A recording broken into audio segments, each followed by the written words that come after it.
Good afternoon, my name is Eugen and I love to travel. And yeah, I'm in Berlin.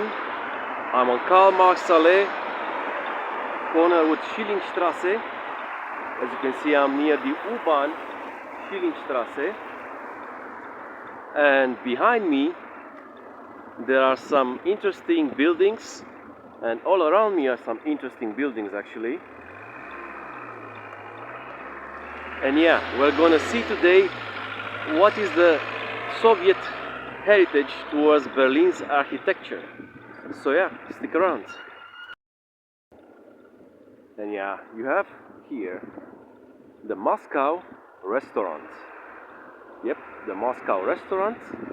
And it has this steel ball with some metal spikes attached to it, which is basically a replica of the Sputnik satellite of 1957. I think so, if I'm not mistaken. And yeah, it is a Soviet-made building. Everything reminds me of the Soviet Union and the Warsaw Pact countries, and I grew up in one of those. Yeah, and of course, you have over here a Soviet mosaic.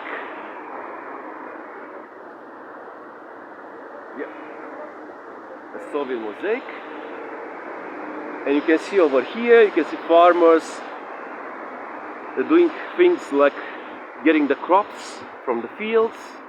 You have a lady carrying wheat, a guy carrying vegetables next to her, and yeah, there are baskets full of, I don't know what it is, like bountiful Soviet production, which is meant to eclipse the West, you know. It was meant actually to eclipse the West.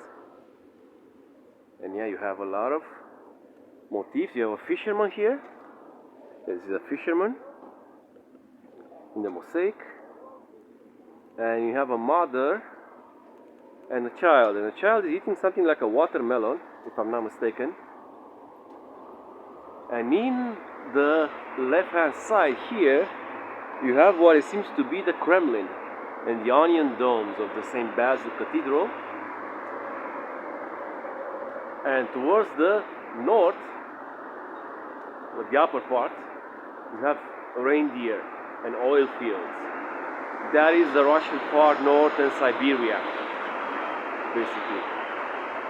So imagine this as the whole of the Soviet Union, yeah?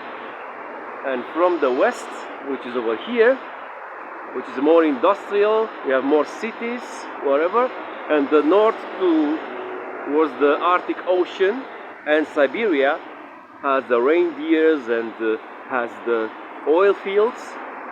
And here you have the Kazakhstan, Uzbekistan part of the Soviet Union, basically. How lovely. And furthermore, this way should be the whole of Siberia.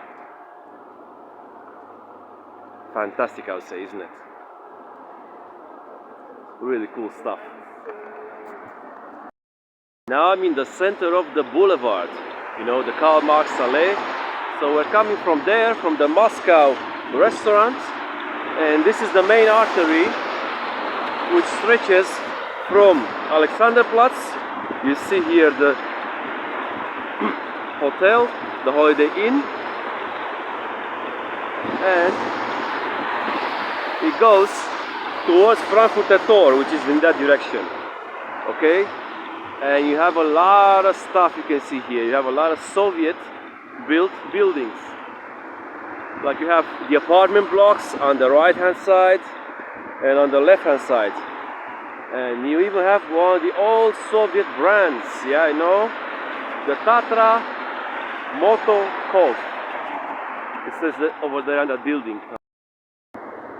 And yeah, these buildings you see here on the left and the right, plus this whole round point here, should have been like one of the prides of the DDR regime. This kind of architecture. See? It's very grandiose, a bit megalomaniac. And the style of architecture is Stalinist architecture.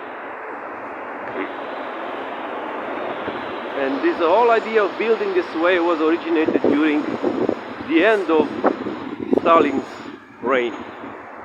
Late 40s, early 50s, 1950s. And in the distance you can see Frankfurter Tor, one of the most interesting parts of this kind of style, you know, this architecture. You can see both of the twin towers of Frankfurter Tor in the distance. I think that's fantastic, you know. And don't tell me that it doesn't contribute to the aspect of the city, because it does, really does. Like in the Western world, I'm pretty sure that this is a bit unique. Generally you find this kind of architecture in ex-Soviet countries, ex-Soviet cities, you know, and the DDR, East Germany, was one of those, but now it's part of the Western world. Definitely part of the Western world. So yeah, subscribe to the channel, click the notification bell if you want to get notified whenever I'm posting something new. And you know the drill. So far so good. So what? Bye bye.